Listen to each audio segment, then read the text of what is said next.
ընթացքում Գարուս Սարգսյանի կողմից Եղիշեր Հակոբյանի կողքին գտնվելու և բաճկոնով կրակը հանձնելու փոխկապարելու հանգամանքների վերաբերյալ։ Ոչ։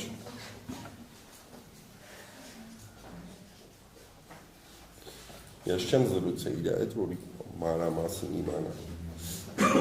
Իրենց զրուցեք մասին այլ առհասարակ։ Ոչ։ Ոչ։ Այլ հարցեր չեմ։ Դորքյան դուք եք Ավելի վկայություն նույն զորամասում եք ծառայում։ Ոչ մի կերպ, պարոն Մելիքյան։ Իմի ծառայում եմ այն զորամասում, զբաղեցնում եմ նույն պաշտոնը։ Մինչև երբ եք ծառայել։ 2021 թվականի ապրիլ ամսից, եթե չեմ սխալվում, մինչև 2023 թվականի հունիս ամիսը։ Մասնագիտությամբ ինչ եք։ Մասնագիտությամբ, առաջի մասնագիտությամբ մանկավարժ ուսուցիչ, երկրորդ մասնագիտությամբ հոգեբան։ Հոգեբանի մասնագիտությունը եք դեռ։ Մագիստրատուրան եմ սովորել 2012-ից 14 թվականներին, 2016 թվականից էլ ծառայում եմ զինված ուժերում, զբաղեցնում եմ նույն պաշտոնը։ Որտեղ եք սովորել։ Երևանի պետական մանկավարժական համալսարան։ Մագիստրատուրայում ստացել հաստոսական Նաև ՊՆ տարբեր ծրագրերով դասընթացներով։ Շատ խորամուխ եք եղել զինվորական ուրեմն առանձնահատկություններով պայմանավորված ծառայություններում հոգեբանական մասնագիտացումների, թե ուղղակի ձեր մասնագիտացումը ընդհանուր է։ Զինվորական հոգեբանություն, կոնկրետ զինվորական սպա հոգեբան հաստիքը բանակում վերջի 12 տարին է, որ ավելացել է պարոն Օրիկյան, 2016 թվականից ցանկությամբ ցանկացել եմ ծառայել զինված ուժերում, զբաղեցնում եմ այդ պաշտոնը ու ծառայել եմ տարբեր դժվար զորամասերում, այդ թվում Արցախում։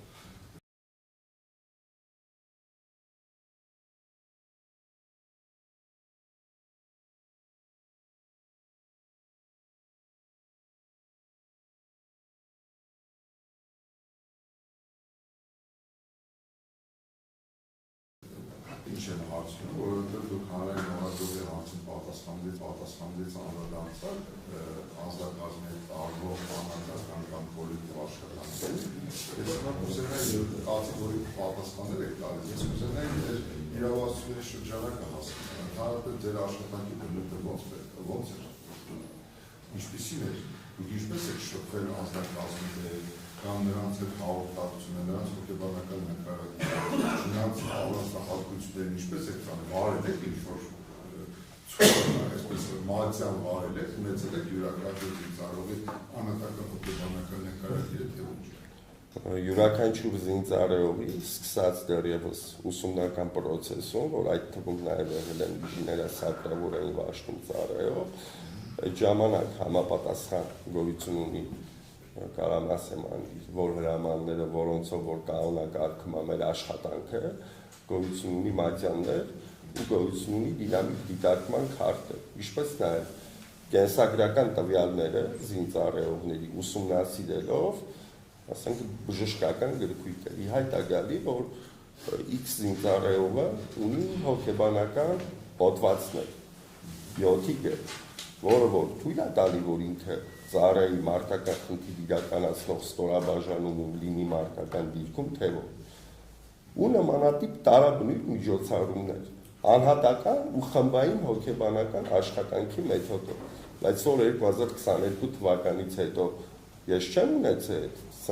աշխատանքային թեկուզ հոգեբանական կետը, որը պայմանավորված է մեր պայմաններով, այդ աշխատանքը որպես այդպիսին ես անձամբ շրջելով տարբեր մարտական դիրքեր, տեղակայված են վայրերը, որտեղ որ եղել են զինծառայողները, իրանց հետ փորձել են այդ մեթոդով աշխատանք կատարել։ Առավել ևս պարոն Ներսիսյան,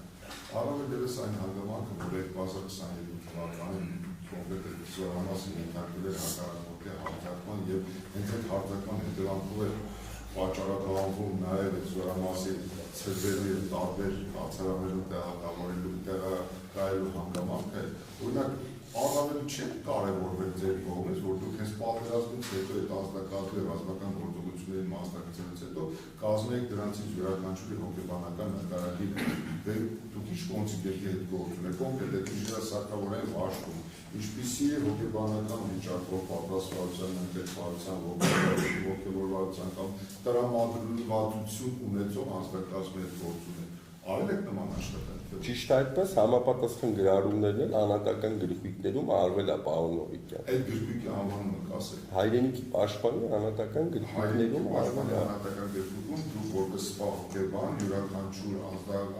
զինծառայողի վերաբերյալ կատարել եք գրառումներ։ Ոչ միայն իրանց, այլ այն խնդրավոր զինծառայողների, ովքեր ունեն համապատասխան հոդվածներ։ Շատ է, զոհված 10 զինծառայողների վերաբերյալ կարող եք մատնանշել ձեր համար կամ գոնե զմարուտի համար ենթադրաբար ուշագրավ այնպիսի տեղեկություններ, որոնք կարող են ուշադրության արժանի։ Մենք ինչ ազնագազմի հետ ենք գործ ունեցել հոգեբանական տեսանկյունից, ըստ ձեզ։ Հոգեբանական տեսանկյունից պարոն Նովիկյան, ես մշտապես իմ ծառայության մեջ օրինակը բերել եմ ինչ առումով, որ իժները սակրավորեն վաշտի զինծառայողները պատրաստված են, որովհետև իրանք ահռելի խնդիր են կատարել։ Անձամբ ես եմ այդ տեսել մարդական դիրքերի ճանապարհների շինարարության աշխատանքների կատարման ժամանակ ու անձնապես բոլորը ճանաչել են բացառությամբ, որ մի քանի անգամ են տեսել, ասենք մի անգամ, որ ուսումնական զորամասերից կամ այլ տեղերից են եկել։ Ես անձամբ հետևել եմ անձնակազմի ընտրությանը իմ մասով, որ որևէ զինծառայող, որ ընտրությանը, որ որևէ զինծառայող, ասենք հոդված ներկա, որ արգելում է ծովի մակերևույթից բարձր վայրում ծառայի, որտեղ ծառայի ինքը, այսինքն այդ հոդվածներով պայմանավորված է եղել նաև, որ իմ խորապես ուսումնասիրել է։ Օրինակը սենց բերենք, ասենք անձի շեշտվածություն, որ ունի 7-ը հոդված, նյարդա հոգեկան։ Նման հոդվածով զինծառայող իմ ուսումնասիրությունների ժամանակ իհայտ չի եկել ստորաբաժանում։ Առավել ևս, որ ոչ մի սպա ինձ չի ասել, որ այսինչ զինծառայողը զոհված ունի այսինչ խնդիր է, ու ես միջոցներ ձեռնարկած չլինեմ իմ մասով ու չառաջարկեմ զորամասի հրամանատարին, որ ձեռնարկենք միջոց, տեղափոխենք այլ ստորաբաժանում, եթե կարիք կա հոսպիտալ հետազոտման։ Շատ շնորհակալություն, կարող եք դերձանել հայտում։ Ես կարող եմ ձեր պատասխաններից ենթադրել, որ զոհված զինծառայողները կամ այդ անձնակազմը եղել է հոգեպես կալու եւ օրինակ ստորաբաժան։ Ինձ այդ պայի դրության որևէ մեկը չի հայտնել այն մասին, որ զոհվածներից որևէ մեկի մոտ եղել է հոգեբանական խնդիր։ Ինձ նման տեղեկություն հայտնի չի։ Տեղեկություն։ Լավ, ես մենք հասնայել մասնագիտական հատուցության վրա եւ ձեր պարտավորությունների շրջանակում։ Ինչ պարտավորականությամբ պետք է անձնակազմի հետ աշխատանք կատարել։ Ըստ անհրաժեշտության թե կար որոշակի բան, այսինքն ամիսը 1-10 օր, թե համապատասխան, այսպես ասած, ահազանգի կամ դիմումի նորակոչիկ զինծառայողներին 6 ամիս կտրվածքով, երբ իրանք գտնվում են հարմարման ադապտացիոն գործընթացում, մշտապես, այսինքն զինծառայող կարող լինի, որ իր օրվա մեջ մի քանի անգամ էլ ես տենա։ Զինծառայող կարող լինի, որ այդ ընթացքում, ասենք 5 անգամ տեսած լինեն, բայց սովորաբար բուն թիրախային խմբերը, որոնք որ հաշվառված են չեն ընդգրկվում մարդական հերթապահությունում, մենք մեր զոհված զինծառայողներից նման զինծառայող չենք ունեցել, որ ունեցել է սուիցիդալ վարք, ինքնավնասում անելու հակում նմանատիպ, այսինքն թիրախավորում ենք ըստ ռիսկային խմբերի, որ ավելի անհրաժեշտ է որ խումբն է, որ իրանց հետ աշխատանք կատարի։ Ես ինչու եմ կենտրոնում ես մտքերը, որովհետև ձեր ասածից եւ ոչ միայն ձեր ասածից ակնհայտ է, որ իշխե սակրավորային վաշտի անձնակազմը իրականացրել է ոչ միայն կարևոր մեր զինված ուժերի համար, անվտանգության, մեր պետության անվտանգության համար, ոչ միայն կարևոր, այլ նաև ամենօրյա վտանգավոր պայմաններում է իրականացրել այդ աշխատանքը։ Հիմա այս տեսանկյունից ձեր հոգեբանական աշխատանքը հենց չէր ենթադրում ամենօրյա ուղեկցում հենց նրանց, որտեղ իրանք աշխատել են հենց հակառակորդ հետ անմիջական գործում, իրենց ծառայության բերումով իրականացրել են առանձնահատուկ զինվորական ծառայության բնույթ կրող գործողություններ, մասնավորապես նկատվում է ականների, ականազերծման, ականադրման գործընթացներ, այդ առումով այդ հոգեբանական ուղեկցումը ձեր կողմից դա պարտադիր բնույթ չի բերել, թե ամենօրյա բնույթ չի բերել։ Պարտադիր բնույթ է գրել, ես նոր հիշեցի, ուզում եմ հայտնեմ անպայման նաև այդ տեղեկությունը։ 21 թվականի ամառը, պարոն Նորիկյան, մի ամիս կտրվածքով ես զինծառայողների հետ գտնվել եմ բացառապես մարտական դիրքերում։ Իժեներա սակրավորային վաշտը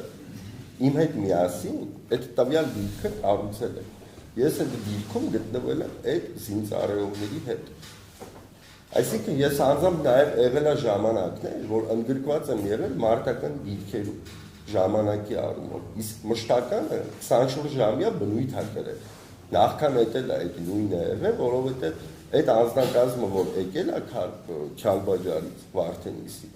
հիմնականը եղել են այդ մարտական խնդիրներ կատարած,